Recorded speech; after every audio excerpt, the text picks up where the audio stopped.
Hola, ¿qué tal? ¿Cómo estáis? El próximo 22 de febrero de este año, o sea, dentro de pocos días, tendremos una conjunción muy interesante para observar y también para fotografiar. Términos orbitales aparte, en un lenguaje muy sencillo, cuando nos llega el mensaje de, oye, hay una conjunción tal día entre Venus y la Luna, por ejemplo, o entre Luna y Marte, entre dos planetas. Lo que quiere decir esto es que estos dos astros estarán visualmente muy cerca entre ellos en el cielo, se encontrarán muy cerquita uno del otro, por lo cual es una escena bastante curiosa y no es muy habitual, todo hay que decirlo. Son escenas atractivas de fotografiar, francamente, y también de explorar con prismáticos. El tener dos o más planetas, a veces acompañados por la Luna, como es este el caso, muy cerca en el cielo es algo poco común, como decía antes, y que desde luego merece nuestra atención.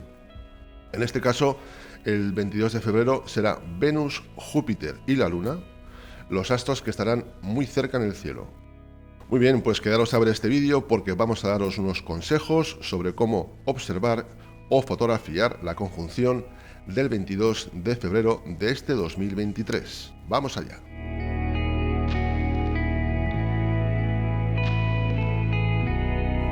Lo primero que hay que decir es que son astros tan brillantes que incluso desde las 7 de la tarde ya serán perfectamente visibles en el horizonte oeste el 22 de febrero. El más alto será Júpiter. Le seguirá luego la Luna, una Luna, por cierto, en fase cenicienta. Y acabamos con Venus, que es el planeta más brillante, que estará justo debajo de la Luna. Formarán como una especie de triángulo. La misma observación a simple vista ya hace ilusión. Ya ves, evidentemente, la Luna, Júpiter, Venus, muy cerquita. Además, lo bueno es que a esa hora prácticamente serán los astros, los únicos astros que serán visibles en el cielo, ¿no? Lo cual aporta un poquito más de presencia a la imagen, por así decirlo, ¿no? Pero bueno, es evidente que un prismático nos va a servir como instrumento de observación un poco más de detalle, ¿no? Explorar un área de cielo tan pequeña y encontrarte estos tres astros tan brillantes, pues bueno, pues con prismático explorar toda esta zona, pues también es una escena divertida de hacer, ¿eh? Además, la gran ventaja es que esta conjunción va a ser en horario cómodo. Eso es, va a ser al atardecer, por tanto, pues no hay que madrugar ni esperar a noche cerrada, es decir, no pasaremos mucho frío. Bien, pero qué duda cabe. Probablemente este tipo de escenas, conjunciones, pues tienen también muchísimo interés para fotografiarlas. Y en términos fotográficos, os planteo dos opciones. Bien, una, yendo a sacar la conjunción, digamos que la conjunción, los tres astros, nos llenen todo el encuadre. Bien, para hacer esto con un formato APS-C, ojo, con formato APS-C, nos hará falta una focal, un teleobjetivo de unos 100 milímetros, más o menos. Un telecorto que se viene diciendo en fotografía. Este es un encuadre, esta es una opción fotográfica. Como tenemos tiempo, podemos hacer varias también, ¿no? Y la segunda que os planteo, bajo mi gusto fotográfico, es hacerla más angular. Para dejar hueco en la escena, en el encuadre, a meter pues un elemento terrestre, árboles, molinos eólicos, tal, que introducen mucho atractivo a la escena. Dan profundidad, además, en fin, visten la escena. Hay muchas veces que sacar, también se puede hacer y también quedan bonitas, sacar el arco de atardecer limpio con horizonte debajo y solo la conjunción arriba, bueno, en un horario en el que ya empiezan a aparecer estrellas, también queda una foto bonita. Pero si metemos algún elemento terrestre, pues bueno, la imagen, digamos que aumenta en atractivo. Elementos terrestres, como os decía, podemos buscar muchos tipos, desde árboles, molinos eólicos, ermitas o corrales rurales, refugios de montaña, pero bueno, el mejor, uno de los más usados además, suele ser meter un elemento humano y un telescopio o simplemente la persona observando con unos prismáticos. Es decir, estamos, digamos, humanizando un poquito la imagen, y además invita también un poco a la observación, ¿no? Es una foto con bastante encanto. Todos estos elementos terrestres, evidentemente, nos van a salir silueteados en la foto, es decir, básicamente prácticamente oscuros. Y de alguna manera es bueno que esto sea así, porque lo importante aquí es el fondo, es la conjunción. Por tanto, si iluminamos el telescopio, también se puede hacer, pero que quede todo negro igual es mejor. Aunque bueno, aquí en fotografía siempre las opciones, las que te vengan a la cabeza, debes explorarlas, ¿eh? Porque francamente muchas veces pues lo que pensamos en la cabeza que va a quedar bien, no queda tan bien. Igual resulta que si metemos un foquito, un frontal a ese telescopio que está cerca y lo podemos iluminar, pues igual queda un poco mejor, ¿no? Pero bueno, en principio, siluetas negras suele ser lo habitual. Para conseguir siluetear algo que esté cerca, hay que bajar el punto de visión, hay que encoger el trípode y estar lo más bajo posible. Así, digamos que tenemos una perspectiva, un ángulo mucho más favorable para introducir la conjunción y a un lado este elemento terrestre que obviamente está cercano. Cuando algo está infinito o muy lejos, da igual que tú subas o bajes el trípode, porque la perspectiva ya ha cambiado, el ángulo es mucho menor, ¿eh? Es importante enfocar bien al infinito, para que salgan las estrellas, los astros perfectamente puntuales. No nos fiemos del anillo de enfoque con el simbolito de infinito y dejarlo ahí. Las estrellas son muy puñeteras para el enfoque. Como te pierdas un poquito el foco, cuidado que ahí igual se va a notar. Entonces, lo mejor es con el Live View, con una pantalla Live View. Si tenéis una cámara con pantalla basculante, yo siempre recomiendo que cuando compréis una cámara normalita, aficionado, pues una DSLR, Canon, Nikon, suele ser para astronomía mejor Canon, la compréis con pantalla LCD basculante que se pueda mover. Esto os da la vida. Os da la vida en astronomía, porque siempre estamos enfocando casi siempre algo alto.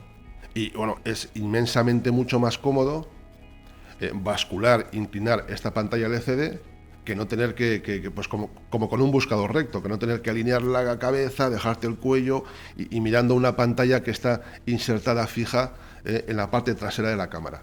Es, como digo, mucho más cómodo, versátil tener una pantalla LCD basculante. Bueno, pues para enfocar le ponemos Live View, metemos Venus, por ejemplo, que brilla mucho, en el centro del campo, en el centro del encuadre, aumentamos con la lupa el Live View a tope y ahí enfocamos, en modo manual, ahí enfocamos. Lo solemos clavar, o sea, con este método Live View no hace falta ni siquiera Batinovs, que también se pueden usar para teleobjetivos, las hay, pero bueno, no es del todo necesario. Si queréis, lo afináis mejor con Batinov y listo. Claro, en sí la conjunción, hombre, es bonita, pero hay que vestirla. Y un fondo de cielo con aún cierto color de atardecer, o si me apuras, a un cierto color azul intenso, es decir, un fondo de cielo que no sea negro, aporta atractivo, digamos que viste mucho mejor la conjunción. Esto es importante. Si usamos angulares o un objetivo normal, un 50, podemos incluso captar parte de ese naranja de atardecer que queda precioso en las fotos. Una de las fotos clásicas, típicas, hechas con objetivos, es plasmar ese color, ese último color de atardecer, poco antes de que sea de noche, me muestra estrellas y me sigue mostrando un naranjita, un cierto color que queda muy bonito de todo el ocaso solar, ¿no? De todo el atardecer. Esta es una foto preciosa. Hay que intentar que no nos pille la noche oscura, porque entonces ya estaremos un poco más vendidos, tendremos menos elementos para hacer más atractiva la imagen.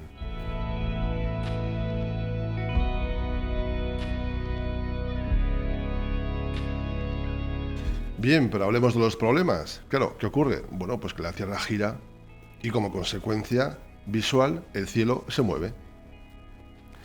Si usamos una focal de unos 100 milímetros, 85 milímetros, tener en cuenta que si usáis un trípode normal, sin seguimiento siderio, sin seguimiento del cielo, eso es lo que es seguimiento siderio, más de 2 segundos de exposición, malamente. ¿Por qué? Porque ya empiezan las estrellas que deben de ser puntos a convertirse en pequeñas rayitas y eso no queremos. Eso sí que quita atractivo a la imagen. Claro, si solo tienes un trípode fotográfico para hacer la sesión de fotos, ten en cuenta que tu mayor problema va a ser la rotación terrestre, es decir, el tiempo de exposición. No vas a poder dar el tiempo que te dé la gana, tendrás un límite. ¿Qué hay que hacer? Usar pocos aumentos, es decir, usar objetivos angulares. ¿Por qué? Porque al aumentar poco la imagen con un angular o con un objetivo normal, por ejemplo, estamos minimizando el efecto de raya como consecuencia de dar mucho tiempo de exposición. Claro, si aumentamos poco la imagen, la consecuencia de la rotación terrestre se notará mucho más tarde. Podremos exponer mucho más tiempo. Vamos a fijarnos en estas fotos de esta conjunción entre Venus, Júpiter y la Luna. Hemos usado un 24 milímetros. Está muy bien, es un angular perfecto para estas cosas y tal. No es muy luminoso, es un f4.5 e incluso con ISO 400, que tampoco es muy alto. Vale, el tiempo aquí ha sido de un cuarto de segundo. Esto es casi muy de día. Se ve la conjunción, se ve Júpiter, se ve Venus y se ve la Luna, pero bueno, no se ve ninguna estrella, vale, el atardecer, bueno, está ahí, bien. En esta imagen han pasado ya 10 minutos. Vemos que el aspecto es un poco más nocturno, pero aún no vemos estrellas, es decir, la cosa no está muy allá. La exposición hemos aumentado a casi un segundo. Aquí ya vemos que la noche es un poquito más oscura, claro, lo compensamos con la exposición, pero fijaros que ya aparecen algunas estrellas, pocas, y sobre todo que el fondo del horizonte ya se viste un poco más de noche.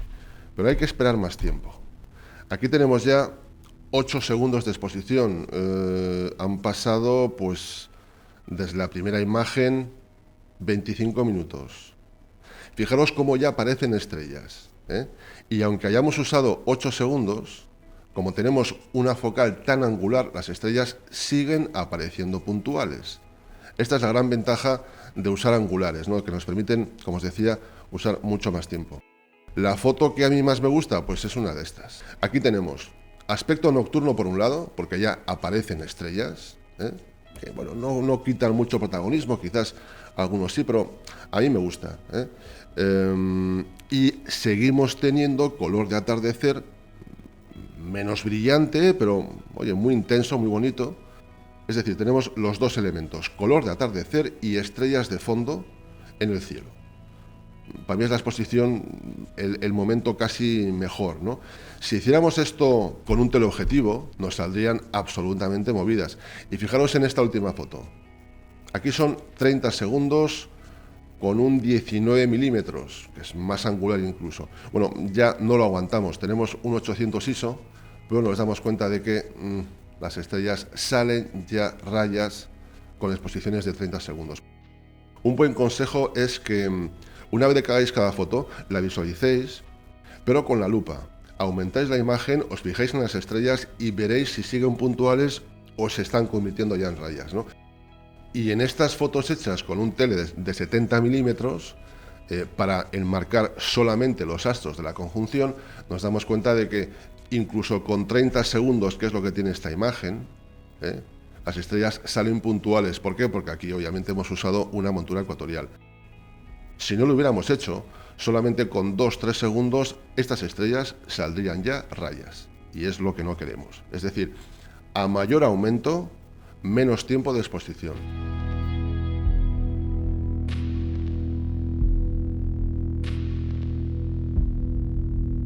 Por tanto, la solución, bueno, pues no hay otro remedio que motorizar el trípode. Lo que viene siendo usar un Star Tracker, que no es más que una montura pequeñita, de baja capacidad de carga, que nos permite hacer fotos con teleobjetivos o con focales normales y tal, y con tiempos de exposición largos, porque ya, evidentemente, este Star Tracker, esta montura tiene ya motores que sí que hacen seguimiento siderio, ¿no?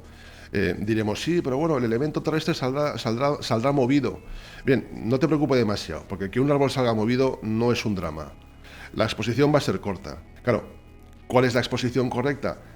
Pues la que nos permita reflejar color de atardecer y también que aparezcan estrellas.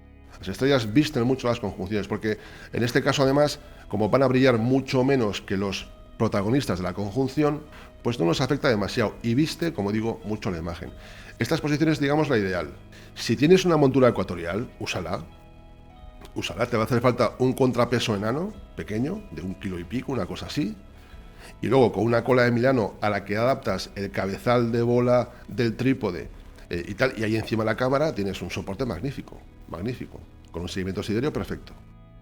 Evidentemente, la mejor opción, pues bueno, pues tener una cámara excelente que nos permita trabajar a 10.000 ISO, 20.000 ISO sin ruido y ahí se acabaron tus problemas. Claro, porque te hace falta mucho menos tiempo de exposición. Claro, si usamos un Star Tracker o bien una montura ecuatorial, vamos a necesitar obviamente hacer una puesta en estación. La podemos hacer si queremos con brújula. Sí, no va a ser mucho tiempo de exposición, no será muy dramático. Yo prefiero hacerlo con brújula si el hecho de ponerla en estación te va a obligar a retrasar mucho la fotografía. Es decir, si tienes que esperar a que se vea la polar y tal. En este caso, la polar va a ser visible, pues bueno, pronto. Sí, yo creo que a eso de las 7 y poco ya se podía ver la polar. A veces, aunque no la veamos a simple vista, se ve por el buscador de la polar, si es óptico. Esto también tenerlo en cuenta. O sea, si hacéis una orientación primero de brújula y estáis muy atentos, podréis encontrarla con el buscador de la polar antes que con el ojo, con más facilidad. Si ves que el hecho de poner en estación la montura te va a llevar mucho tiempo, la hora perfecta va a ser las 7:30, entre 7:20 y 7:45. Esa va a ser un poco la franja de hora perfecta en la que tendremos aún cierto color de atardecer. Bien, si ves que vas a tener problemas de llegar a esta hora y poner la montura en estación, pues casi mejor olvídalo. Haz una puesta en estación de brújula que te va a ayudar mucho, evidentemente. Saldrán las estrellas mucho más puntuales que si no lo haces y hazlo así. Si ves que te da tiempo y que te desenvuelves bien, pues mejor evidentemente ponerla en estación con la estrella polar.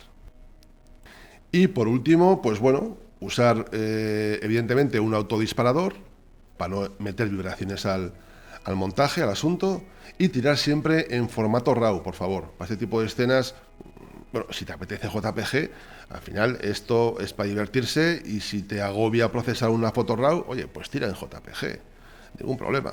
Pero que sepas que lo más riguroso y lo mejor, con diferencia, es tirar en RAW. Luego, al procesar la toma RAW, podemos jugar con el rango dinámico y sacar mucho más detalle, sacar más partido a la imagen que si la hacemos en JPG. Muy bien, pues espero que os haya gustado esta especie de tutorial de consejos para observar o fotografiar la conjunción entre Júpiter, Luna y Venus, que tendrá lugar el 22 de febrero de este año. A partir de las 6:30 ya hay que estar ya atentos en el monte y expectantes para observarla a simple vista, con prismáticos y o fotografiarla. Muchísimas gracias como siempre, nos veremos en el próximo vídeo. Adiós.